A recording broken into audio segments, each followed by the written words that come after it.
Hi, I'm Miley Alicia, and in this tutorial we're going to start with our running stitches.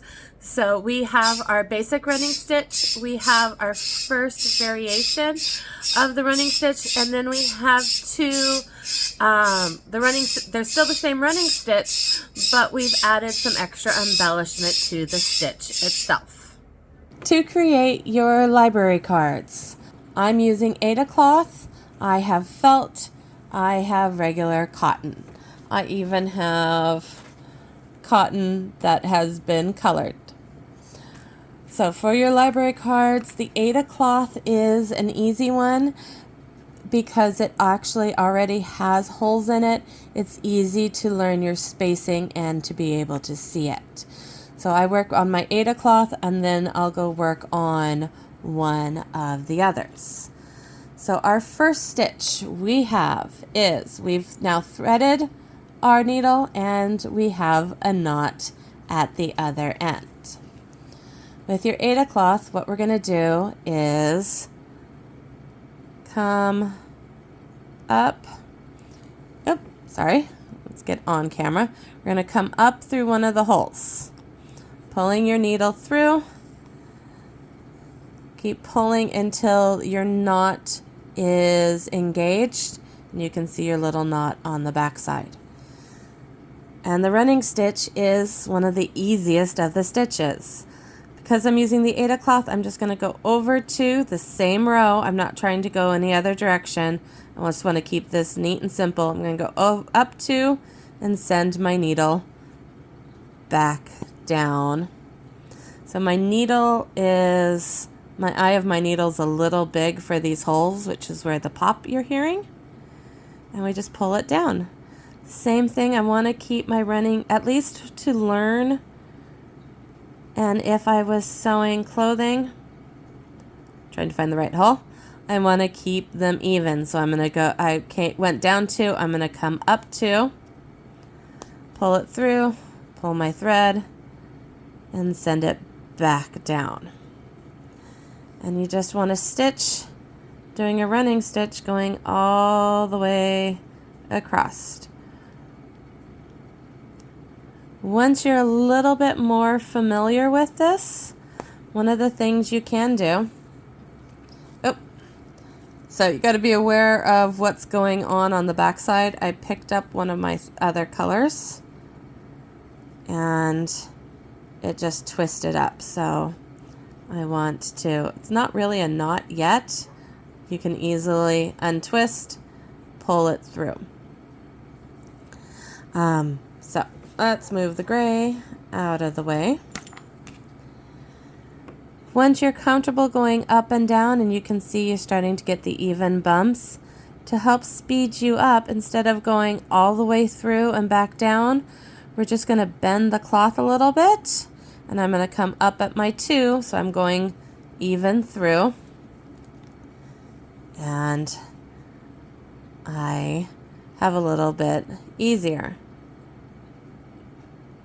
So my down 2, my up 2. Part of speed comes with knowing how to do it and also finding an easy rhythm that you're not constantly starting and stopping. When you're ready, you can go your down 2, up 2, a little bit harder to see, 1, 2, and I'm bending my cloth because my needle won't bend, but I can start to go through multiples at a time. Pre-sewing machines, we used to sew all of our clothing by hand. You can start to see those were floor length, multiple layered gowns.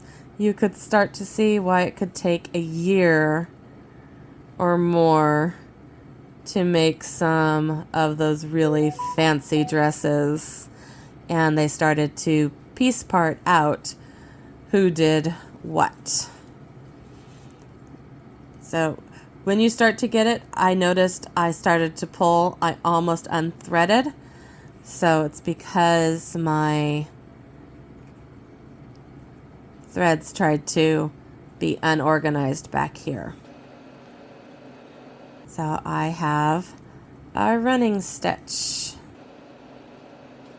I just want to go all the way across. Now a lot of people are going to say, Miley, this is a huge piece of material. It's not quite the 3x5 card size because we did cut it down just a little bit from my card.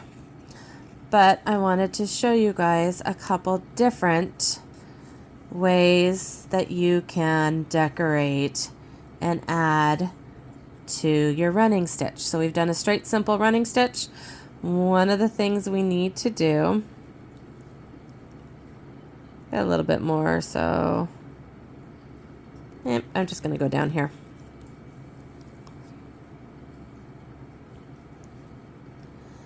Okay, so once you come to the end, we're going to roll over and tie off. I tend to use the stitch to the back, make a loop, and go through it a second time. So when I pull these all tight, you can see the knot is starting to form. I don't necessarily want to cut right against the knot because you can actually cut your knot. Give it just a little bit width of a fingernail or so and leave just a little tail on the back side. So this is your basic running stitch. And I'm going to show you again with a different color. So these are two different weight threads. They will react differently when stitching them together, but again, you come up through a hole. You can see it's a better size needle. Pull your thread. You always want to make sure that your threads are just as tight. Do they have to be just as organized on the back? Not necessarily. But you do want to make sure they're tight. You're not leaving any thread in the back side. You're going to go down and come back up. And if it twists like this, just slide your needle in underneath. It's that twistingness, and you can actually pull that little bit out as long as you're paying attention. So you do need to pay attention to your work. A lot of those twists are going to happen on the top because my needle is up here on the top. But if I, it's kind of a little bit more of a challenge, but you can work also from the back side, which means finding your holes because you're not being able to see can be a bit more of a challenge. And as you pull through, if you're not paying attention, you can not pull all of your threads. So you want to make certain that you pull your threads even, everything's tight. And it's up to you as what makes more sense to you, whether going up and down each time or whether you work on one side or the other. With your Aida cloth, it doesn't really matter which side you're working on because this is an unprinted. There's no front or back to your Aida cloth. Sometimes though, if you're working on colored material, there will be a difference between your front and back, so you need to pay attention to that.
So what we have is we have our straight running stitches. They work as a utility stitch here, but if we want to turn it decorative, one of the ways to do that was using a different type of thread. So you have the lightweight yarn versus embroidery floss. Another way of doing it is adding more stitches to this. So I have a pink embroidery floss. I'm going to come up between my gray running stitch, and I'm just going to take a second running stitch and go up and down in between the gray, so I'll end up with alternative colors. So I'm just going to go up and down in between the gray, so I'm going down in the same hole that the gray came up, and up in the same hole it went down, so there's no space in between, and you can start to see the neat effects.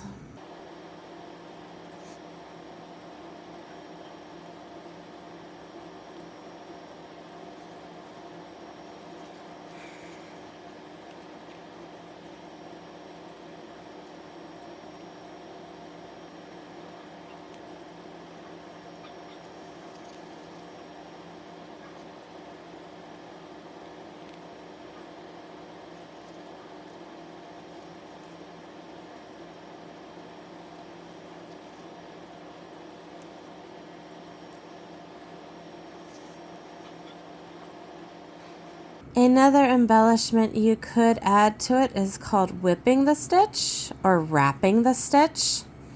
And I'm going to come up the same where my gray did, and I'm simply going to, so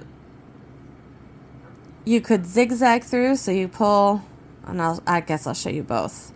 So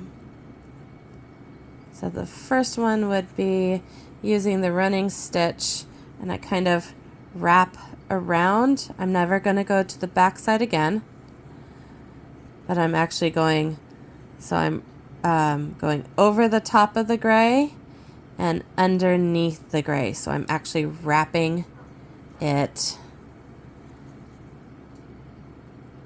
as we go around. So another one you could do is, I'm just going to go to the back so you can see the difference between. So we've got wrapped, and this time what I want to do is I want to come up in the middle hole right next to the gray, and I'm going to go underneath the gray. Whoop! I unthreaded myself.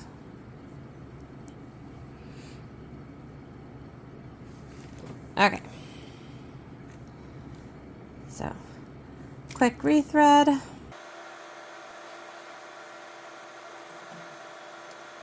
And what I'm going to do this time is I'm going to zigzag, staying underneath the gray, but I kind of want it to be even, my pink zigzag to be even to each other.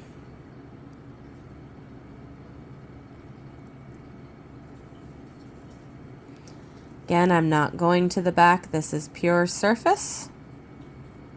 And I'm just trying to make sure everybody's even to each other. So the fun part about embroidery is these are all surface embellishments, and you're trying to make your stitches, your fabric, your project just have a little bit extra oomph.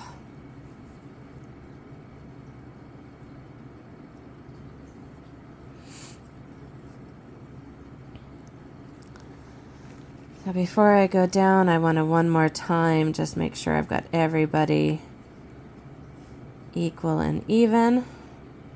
You don't want these loops too big because I don't want them to get caught on anything. I could, if I was using it as a seam cover, could go over it and just do little catch stitches at each of these loops.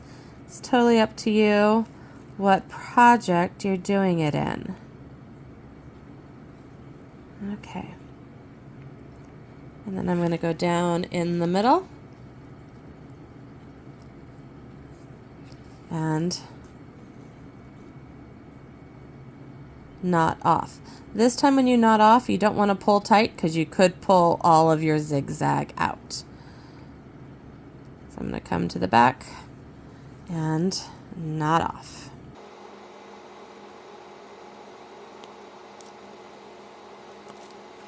So we have a plain running stitch, we have a two-colored running stitch, a wrapped running stitch, and a zigzag running stitch. Thank you. We will be adding more stitches to our stitch library. Please check back.